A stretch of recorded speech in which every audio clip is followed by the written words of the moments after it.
Good morning, everyone, and Shabbat Shalom. In this week's Torah portion, we find the story of Jacob marrying Rachel and Leah. He wants to marry Rachel. His father-in-law tricks him into marrying Leah. And then he has to work an additional 7 years to marry his beloved Rachel. And immediately, Leah begins to have children: Reuven, Shimon, Levi, Yehuda. But unfortunately, his wife Rachel cannot conceive and bear a child.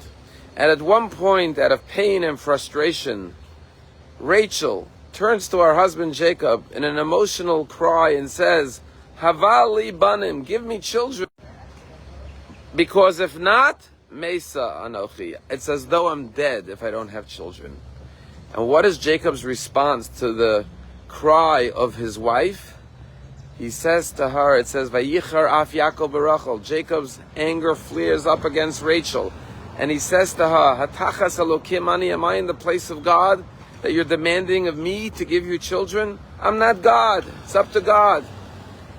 And our rabbis in the Medrash say that God was disappointed at the way Jacob responded to his wife in anger.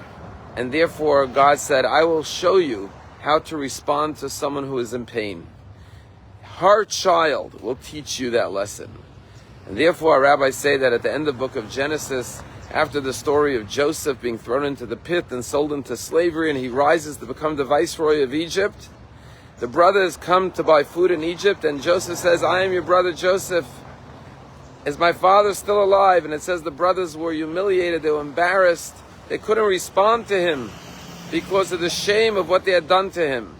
And Joseph, feeling their pain and their shame, says to them, "Don't be angry with yourselves, don't be disappointed, don't be dejected and depressed. It's okay. God sent me here for a reason."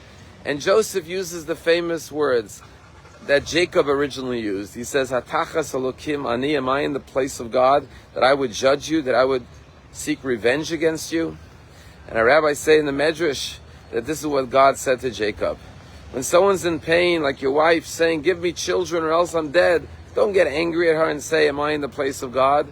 Do what Joseph did. Use those words to console, to show empathy for someone else. And like Joseph did, say to the brothers, "Am I in the place of God that I would judge you, that I would take revenge and get even with you?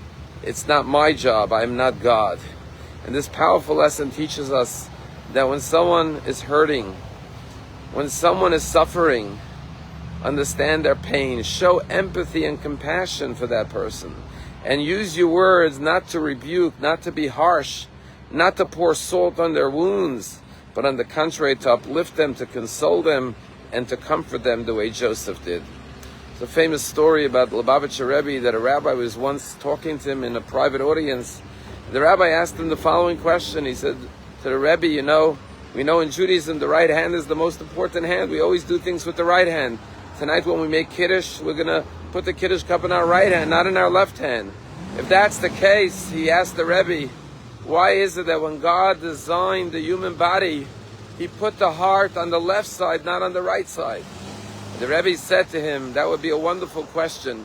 If the primary reason God gave you a heart was for yourself, then it should have been on your right side. But because God gave you your heart primarily for the person standing right in front of you, to show them love and care and compassion, therefore God put it not on your right side, but on the right side, because your left side is the right side of the person standing right in front of you. Put it on their right side. And that's the lesson for all of us. Always understand the plight of someone standing before you. See their inner emotions. Show them love, compassion, and empathy. And the way Yosef did, use your words never to hurt, never to express anger, but only to show love, compassion, forgiveness, and understanding. Have a wonderful Shabbos.